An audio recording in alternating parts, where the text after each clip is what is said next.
बच्चों, आज हम पढ़ने जा रहे हैं हमारी हिंदी की पुस्तक वीणा का पाठ 9, जिसका शीर्षक है प्रकृति पर्व फूलदेई। प्रकृति का अर्थ यानी नेचर, पर्व त्यौहार।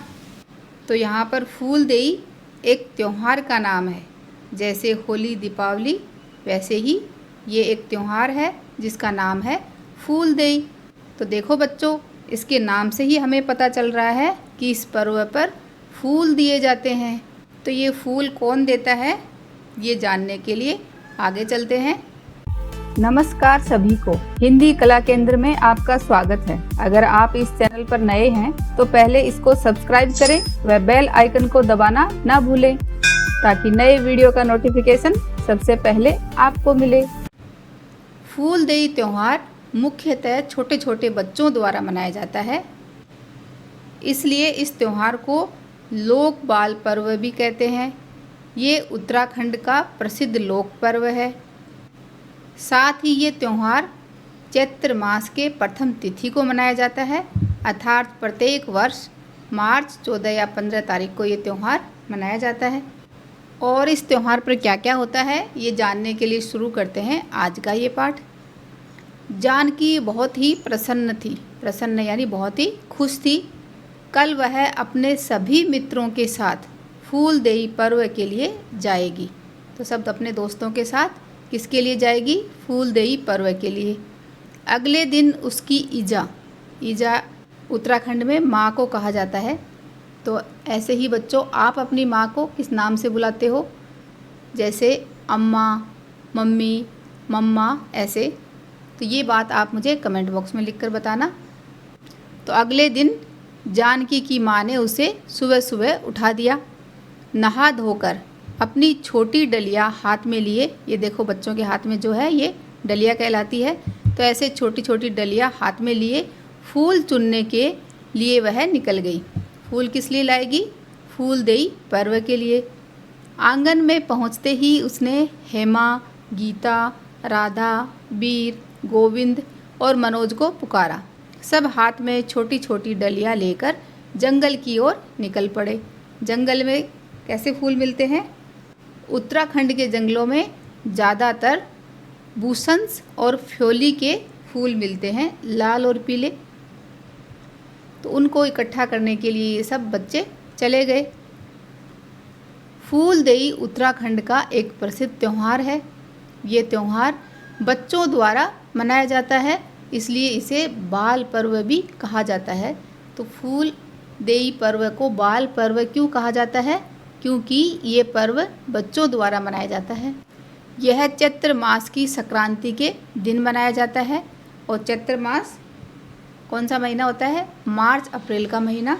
तो चैत्र मास हिंदू नववर्ष का पहला महीना होता है। फूलदेई वसंत ऋतु के आगमन का प्रतीक है। फूलदेई का त्यौहार आते ही पता चल जाता है कि अब वसंत ऋतु आ गई है, और उसी समय इनको सुंदर सुंदर फूल भी मिलते हैं। चैत्र ऋतु आते ही ऊंची ऊंची पहाड़ियों से बर्फ़ पिघलने लगती है। सर्दियों के ठंडे दिन बीत जाते हैं। उत्तराखंड के सुंदर पहाड़ फूलों से लद जाते हैं। लद जाना यानी फूलों से भर जाते हैं। लदना का अर्थ है बहुत अधिक मात्रा में लगना। तो पूरे सुंदर पहाड़ फूलों से भर जाते हैं।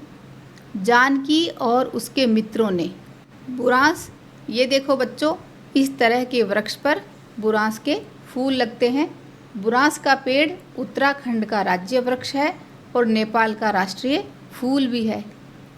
दूसरा है फ्योली। फ्योली ये देखो पीले रंग का होता है। और भी कई प्रकार के फूल अपनी छोटी छोटी डलियों में इकट्ठे कर लिए।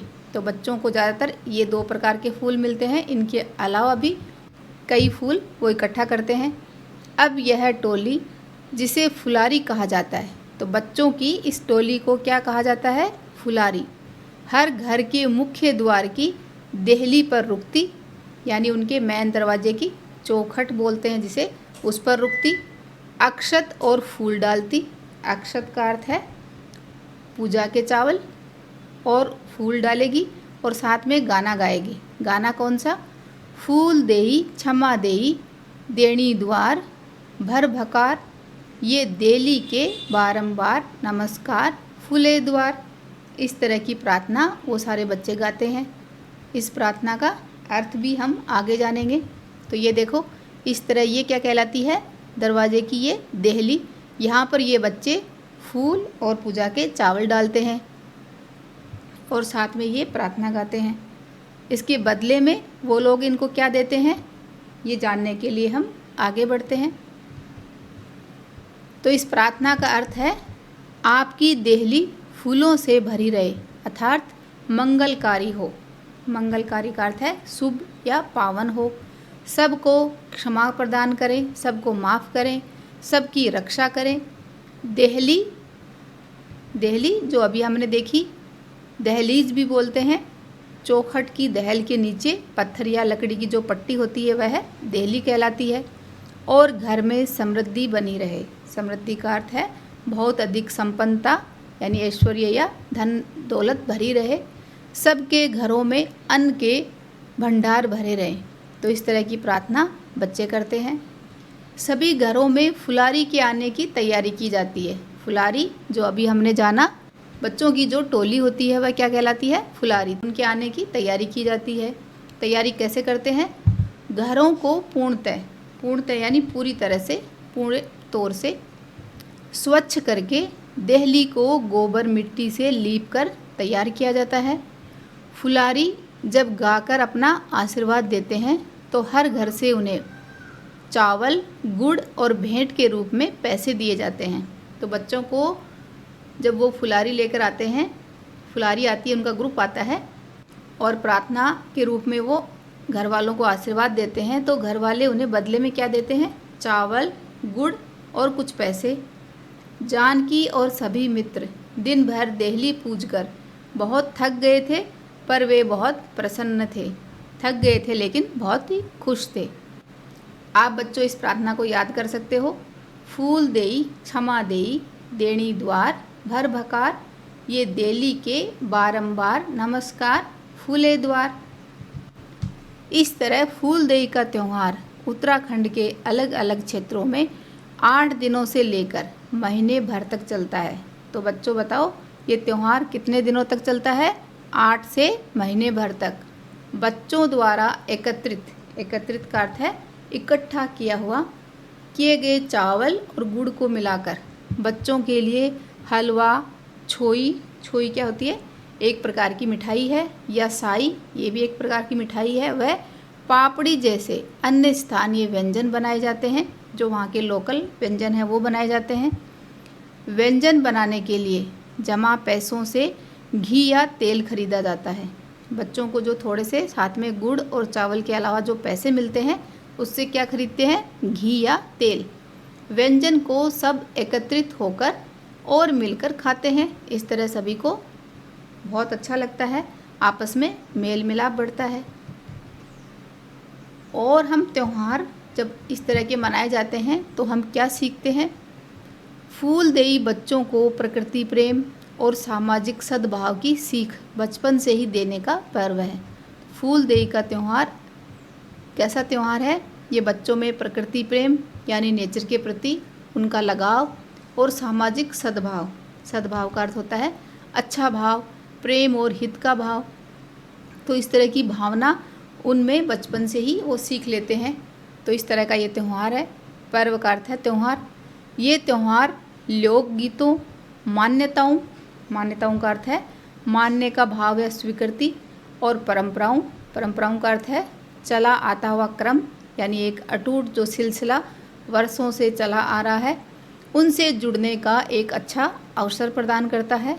अवसर का अर्थ है मौका हमें देता है। तो फूल देई जैसे पर्व मनाने से हमें क्या फ़ायदा होता है, बच्चों में बचपन से ही प्रकृति प्रेम और सामाजिक सद्भाव की सीख पड़ती है। साथ ही ये त्यौहार लोकगीतों, मान्यताओं और परंपराओं से जुड़ने का एक अच्छा अवसर प्रदान करता है, और साथ ही ये प्रकृति तथा संस्कृति से जुड़े रहने की प्रेरणा भी देता है। प्रेरणा का अर्थ है किसी काम को करने के लिए एक प्रोत्साहन या कारण। तो इस तरह बच्चों आज हमने जाना कि उत्तराखंड का ये प्रसिद्ध लोक पर्व किस तरह से मनाया जाता है। आप भी बच्चों आपके क्षेत्र में मनाया जाने वाला एक खास पर्व का नाम आप मुझे कमेंट बॉक्स में लिखकर बताना। अब इस पाठ के अभ्यास प्रश्नों को हम इसके भाग 2 में करेंगे। अगर हमारे वीडियो बन ही रहे हैं आपके फेवरेट, तो फिर क्यों ना करें इनको लाइक, सब्सक्राइब और रिकमेंड। हमें और बेहतर बनाने के लिए आप कर सकते हैं कमेंट। धन्यवाद।